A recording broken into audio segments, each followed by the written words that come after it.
জুলকার কোন দলের? ও বলছে ও সংখ্যালঘু সেলের মানে দায়িত্বে আছে, একটা পোস্টে আছে। জুলকার কি তৃণমূল করে?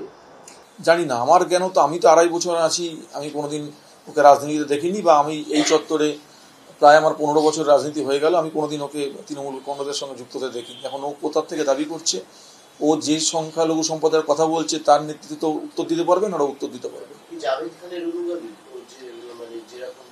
আমি বলতে পারবো না, ও বলছে কি বলছে সেটা ওকে জিজ্ঞেস করুন, না জাভেদদাকে জিজ্ঞেস করুন। তৃণমূলের সঙ্গে কোনো সম্পর্ক নেই জুলকারের? আমার তো মনে হয়, আমি লোকালে ওর সঙ্গে তৃণমূলের কোনো সম্পর্ক নেই। ও যদি ওই সংখ্যালঘু সম্প্রদায়ের সঙ্গে যুক্তফুক্ত হয়ে কোনো পদ সেখান থেকে পেয়ে থাকে, আমি জানি না সেটা পেয়েছে কি পায়নি।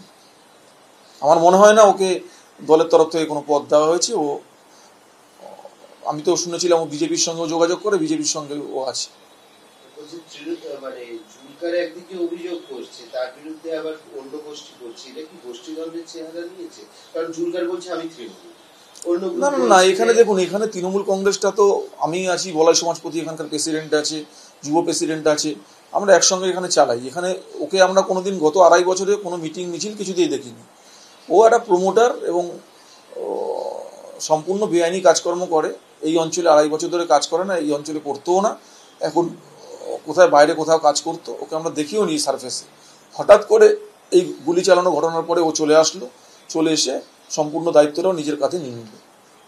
ও আপনার অনুগামীদের বিরুদ্ধে অভিযোগের তীর ছুঁড়ছে। ইভেন ও হায়দার আলীর বিরুদ্ধে অভিযোগ করছে, বলছে হায়দার দীর্ঘদিন ধরে এখানে বেআইনি কাজকর্ম করে যাচ্ছে। হায়দার ওখানে গুলশন কলোনিটা হায়দার আমার হয়ে ওখানে দেখভাল করে।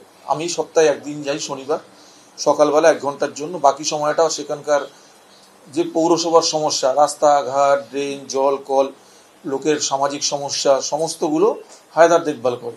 সুতরাং এর আগে ওখানে অনেক নেক্সাস ছিল, এই জুলকার অ্যান্ড কোম্পানি যে নাম বলছেন সকল, অনেক নেক্সাস ছিল। সেগুলো তাদের আজকে প্রতিবন্ধকতা সৃষ্টি করছে হয়তো অনেক ক্ষেত্রে, সেক্ষেত্রে তারা হায়দারের বিরুদ্ধে বলছে। কিন্তু হ্যাঁ, হায়দার যদি নিজে দায়িত্ব নিয়ে কোনো অন্যায় করে থাকে, তার দায়ভার হায়দারকে নিতে হবে।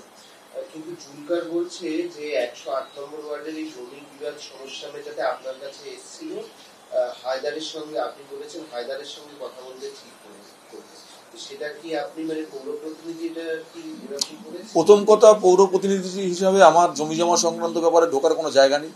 আর দ্বিতীয় কথা, যেখানে সম্পূর্ণটাই বেআইনি, সেখানে আমি আইনি রাস্তায় কী করে তার সমাধান করব? আমাদের কাছে যে আসে, গুলশন শুধু বলে না, 108 নম্বর ওয়ার্ডে যারা জমি সংক্রান্ত ব্যাপারে আসে আমরা থানায় পাঠাই, থানা ব্যবস্থা করবে। আর আমাদের সেই অধিকারও নেই, সেই ক্ষমতাও নেই যে জমি জমা সংক্রান্ত ব্যাপারে কাউকে আমরা সহযোগিতা করতে পারি।